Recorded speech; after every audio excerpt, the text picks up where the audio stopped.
dear learners, welcome back to my channel. So today we are going to discuss about the most important topic of science, which is structure and function of heart. ये human heart है. जो other animal होते हैं उनके heart के structure और human heart के structure में थोड़ा सा difference होता है, क्योंकि जो heart होता है उसमें कुछ chambers होते हैं, कुछ कक्षाएं होती हैं, chambers कुछ parts में divide होते हैं. कुछ जीवों में 2 चैम्बर्स होते हैं, कुछ जीवों में 3 चैम्बर्स होते हैं, लेकिन ह्यूमन हार्ट में 4 चैम्बर्स होते हैं. देखिए यहाँ पे कुछ चैम्बर्स आपको दिखाई दे रहे होंगे, 1 2 3 4. देखिए जैसे मैंने कहा 1 2 3 4, इसको इसी सीरीज में, इसी क्रम में लगाना है, क्योंकि फंक्शन भी उसी हिसाब से होगा, उसी क्रम में फंक्शन भी इनका अलग अलग होगा. तो पहले स्ट्रक्चर समझते हैं. ये देखिए जो हार्ट का स्ट्रक्चर है ये अंदरूनी पार्ट है, ताकि अंदर का पार्ट दिखे. ये कट क्रॉस सेक्शन पोर्शन है. ये अंदर की जो नलियां हैं और वो अंदर के चैम्बर्स हैं वो दिखाई दे रहे हैं.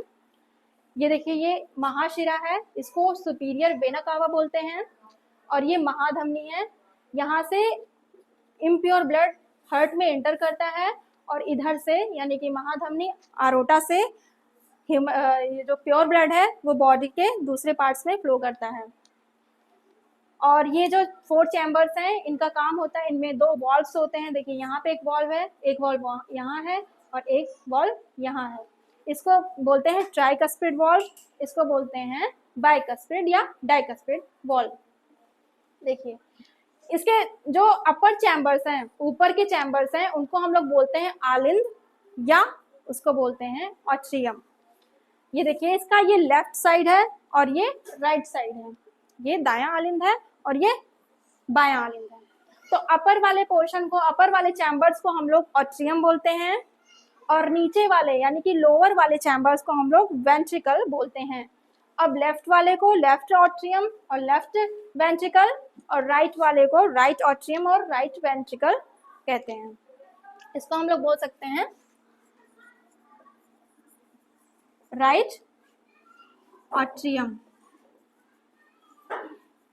ठीक, इसको इंग्लिश में बोलते हैं राइट ऑट्रियम, और इसको बोलते हैं लेफ्ट ऑट्रियम. ऐसे ही ये जो है इसको बोलते हैं राइट वेंट्रिकल,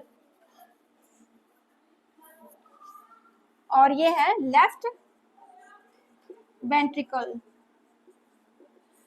ठीक है, ये दोनों वेंट्रिकल्स हैं नीचे की तरफ, ये ऊपर की तरफ ऑट्रियम्स हैं. ठीक है, अब जो ये महाशिरा है इसको हम लोग वेन्स बोलते हैं, यानी कि सुपीरियर वेना कावा.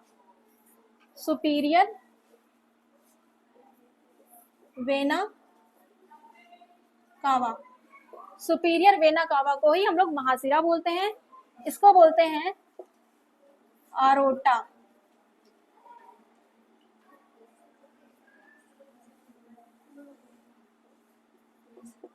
इसको बोलते हैं अरोटा या आयोटा. अब देखिए ये जो, अब हम समझते हैं इसमें कुछ आर्टरीज हैं और कुछ वेन्स हैं. ये कुछ वेन्स हैं और कुछ आर्टरी. आर्टरीज का मतलब धमनी और वेन्स का मतलब सिरा. सिरा जिसको हम लोग वेन्स कहते हैं, इसमें क्या होता है, हमेशा इम्प्योर ब्लड फ्लो करता है, अशुद्ध.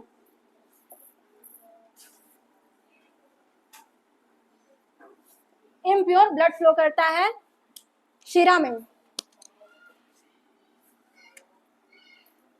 ऐसे ही धमनी में, जिसको हम लोग आर्टरी बोलते हैं,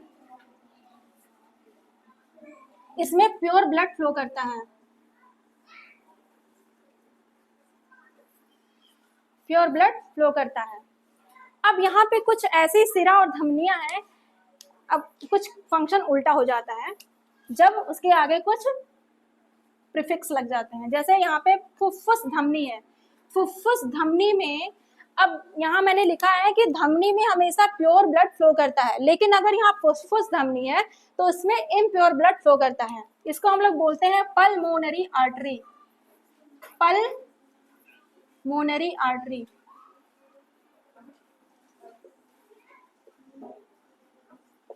इसमें इम्प्योर ब्लड फ्लो करेगा। और ये जो फुफ्फुस सिरा है इसको हम लोग पल्मोनरी वेन्स बोलते हैं।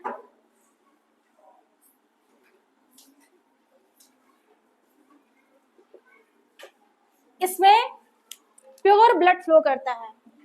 पल्मोनरी अगर लग जाता है तो वेन्स और आर्टरी का काम उल्टा हो जाता है। जैसे यहाँ पे बोला था मैंने कि वेन्स में इम्प्योर ब्लड फ्लो करता है और आर्टरी में प्योर ब्लड फ्लो करता है, लेकिन पल्मोनरी आर्टरी में इम्प्योर ब्लड फ्लो करेगा और पल्मोनरी वेन्स में प्योर ब्लड फ्लो करेगा। ये हमने इसका स्ट्रक्चर देखा, हमने हार्ट का स्ट्रक्चर देखा। अब हम इसका फंक्शन पढ़ते हैं, ये कैसे काम करता है। देखिए, बॉडी से जो इम्प्योर ब्लड होते हैं, डीऑक्सीजनेटेड ब्लड होता है, वो इस ट्यूब के द्वारा, इस महाशिरा यानी कि सुपीरियर वेना कावा के थ्रू इस हार्ट में एंटर करता है। एंटर करते हुए ये फर्स्ट चैम्बर में एंटर करता है। ये है फर्स्ट चैम्बर। फर्स्ट चैम्बर में जो वॉल्व लगा हुआ है जिसको हम लोग ट्राइकस्पिड वॉल्व कहते हैं, इस वॉल्व के थ्रू जो ब्लड है फर्स्ट चैम्बर का वो नीचे की तरफ राइट वेंट्रिकल में एंटर कर जाता है, यानी कि सेकंड चैम्बर में जो कि राइट वेंट्रिकल है उसमें एंटर कर जाता है। अब ये जो इम्प्योर ब्लड है, डीऑक्सीजनेटेड ब्लड है, वो इस वॉल्व के थ्रू, यहाँ पे भी एक वॉल्व है, इस वॉल्व के थ्रू अब इस ब्लड को ऊपर की ओर पंप करने के लिए बहुत फोर्स लगाना पड़ता है। तो जब बहुत सारा फोर्स लगता है, जो इम्प्योर ब्लड होता है राइट वेंट्रिकल में, राइट वेंट्रिकल से ऊपर की तरफ पंप करने में इसको थोड़ा फोर्स लगता है, तो ये कॉन्ट्रैक्शन होता है। अब ये इस वॉल्व के थ्रू जो इम्प्योर ब्लड है, डीऑक्सीजनेटेड ब्लड है, वो इस पल्मोनरी आर्टरीज के थ्रू लंग्स की तरफ चला जाता है। लंग्स में जा करके ब्लड का प्योरिफिकेशन होता है, ऑक्सीजन के प्रेजेंस में ऑक्सीजनेशन होता है उसका।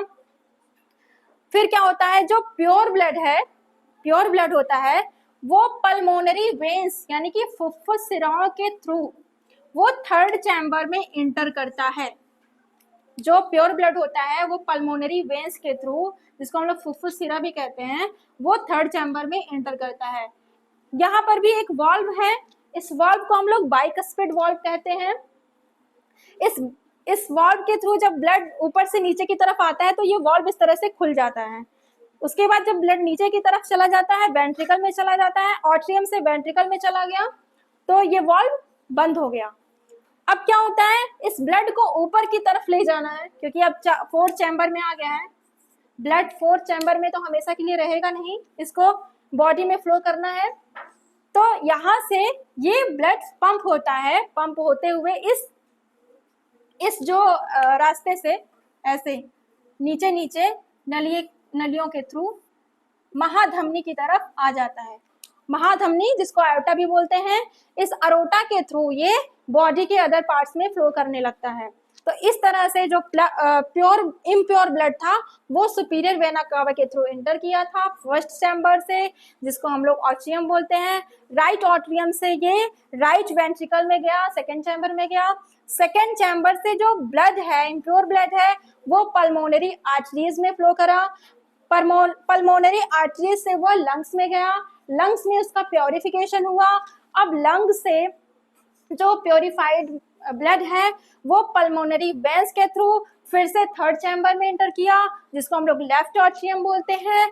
थर्ड चैम्बर से वो पंप होते हुए नीचे की तरफ आया, जिसको लेफ्ट वेंट्रिकल बोलते हैं। लेफ्ट वेंट्रिकल से ये जो प्योर ब्लड है वो अंदर ही नलियों के थ्रू, जिसको हम लोग अरोटा बोलते हैं, महाधमनी बोलते हैं, वो बॉडी के अदर पार्ट्स में फ्लो करने लगेगा। इस तरह से ब्लड का फ्लो होता है हार्ट में। अब देखिए, जब ब्लड यहाँ से पंप होता है तो कुछ कॉन्ट्रैक्शन होता है हार्ट में, कॉन्ट्रैक्शन होता है, फिर रिलीज होता है। तो इस तरह से वाल्व जो है वो खुलते बंद होते हैं। जब ब्लड का फ्लो होता है, अंदर आते हैं और जाते हैं, तो इसमें कुछ आवाज सी होने लगती है। उस आवाज को हम लोग लव डब आवाज बोलते हैं, लव डब की ध्वनि बोलते हैं। इस तरह से जो हमारा हृदय है वो धड़कता है। ठीक है, तो हम लोगों ने यहाँ पे हार्ट का स्ट्रक्चर एंड फंक्शन पढ़ा। आई होप आप लोगों को समझ में आया होगा। काफी डिटेल में मैंने समझाने की कोशिश करी है। ये हार्ट का स्ट्रक्चर है और इसका फंक्शन भी हम लोगों ने पढ़ा कि ब्लड कैसे यहाँ पे आता है और प्योर ब्लड कैसे पूरे बॉडी में फ्लो करता है। तो आज का टॉपिक यहीं पे ख़त्म हुआ। बाकी अदर टॉपिक्स हम लेकर आएंगे। अगर कुछ डाउट हो तो आप लोग कमेंट्स में पूछ सकते हैं। धन्यवाद। Thank you.